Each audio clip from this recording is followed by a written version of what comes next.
Welcome to வேந்தே kitchen. இன்றைக்கி நாம் வீட்டிலையே அவல் உருண்டை எப்படி செய்கிறதுன்னு பார்க்க போகிறோம். வாங்க எப்படி செய்கிறதுன்னு பார்க்கலாம். அவல் உருண்டை செய்கிறதுக்கு நாம் ஒரு கப் அளவுக்கு வெள்ளை அவல் எடுத்திருக்கேன். வெள்ளை அவலை நாம் ஒரு அகலமான பாத்திரத்தில் போட்டு தேவையான அளவு தண்ணி விட்டு நல்லா கழுவி எடுத்துக்கணும். ரொம்பவும் ஊற வைக்கக்கூடாது.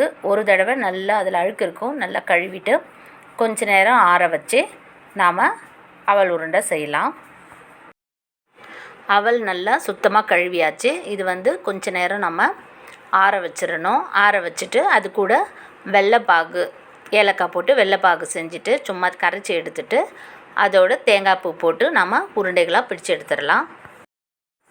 இனிப்புக்கு தகுந்த மாதிரி நம்ம இப்போ வெல்லம் எடுத்துருக்கோம். ஒரு அரை கப்புக்கு அளவுக்கு வெல்லம் எடுத்தாச்சு, பொடிச்ச வெல்லம். அதை நம்ம ஒரு பாத்திரத்தில் சேர்த்துடலாம். இந்த வெல்லத்தோடு நம்ம கொஞ்சமாக மீடியமான அளவுக்கு தண்ணி விட்டுக்கோங்க. அதிக தண்ணி விடக்கூடாது. தண்ணி விட்டு நம்ம இந்த வெல்லத்தை கரைச்சி எடுத்துக்கணும். இந்த வெல்ல கரைசலோட 3 ஏலக்காய் தட்டி இதிலையே நம்ம சேர்த்துட்டு கொதிக்க வச்சு எடுத்துடலாம். ஏன்னா நம்ம இதை ஏலக்காய் பொடி, ஏலக்காவெல்லாம் அவல் உருண்டை சாப்பிட்றப்ப தட்டுப்பட்டால் நல்லா இருக்காது. அதனால நம்ம வெள்ளை கரைசல் எடுக்கிறப்பவே நாம் அந்த ஏலக்காவை போட்டு கரைச்சி எடுத்துக்கிட்டோம்னா அந்த ஃப்ளேவரும் இறங்கிடும். வெல்லம் நல்லா கரைஞ்சிருச்சு. இப்போ இதை ஸ்டவ் ஆஃப் பண்ணிவிட்டு ஆற வச்சுட்டு அப்புறம் வடிகட்டி எடுத்துக்கலாம். அவல் நல்லா ஆறிடுச்சு. அவல் கூட இப்போ நம்ம கரைச்சி வச்ச வெள்ளை கரைசலை நம்ம இதில் சேர்த்துக்க போகிறோம். அதை ஒரு ஃபில்டர் வச்சுட்டு நம்ம ஃபில்டர் பண்ணி எடுத்துக்கணும். நல்லா ஃபில்டர் பண்ணி எடுத்துடலாம். உங்களுக்கு வெல்லத்துக்கு பதிலாக சர்க்கரை சேர்த்து செய்யணும்னாலும் சர்க்கரையை தேவையான அளவு எடுத்துகிட்டு தண்ணி விட்டு அதே மாதிரி கரைச்சி எடுத்துக்கோங்க. எடுத்துகிட்டு நம்ம இதில் சேர்த்து செஞ்சால் அது கொஞ்சம் வெள்ளையாக வரும். இப்போ இது கூட நாம் தேங்காய் பூ சேர்க்கணும்.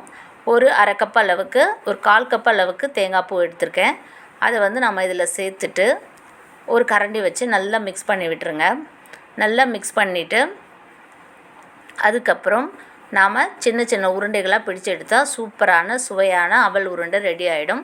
இது ரொம்பவும் ஆரோக்கியமானது. குழந்தைங்கள்லேருந்து பெரியவங்க வரைக்கும் சாப்பிட்லாம். நீங்கள் இதில் நட்ஸ் வேணும்னாலும் சேர்த்துக்கலாம். ஆனால் இந்த அவல் உருண்டையை இப்படியே சாப்பிட்றப்ப நமக்கு ரொம்பவும் ஹெல்தி.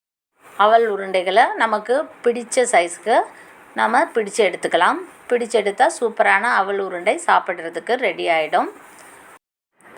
இந்த அவல் உருண்டையை நம்ம சட்டுன்னு செஞ்சிடலாம். இதுக்கு ஒரு 10 நிமிஷம் தான் ஆகும்.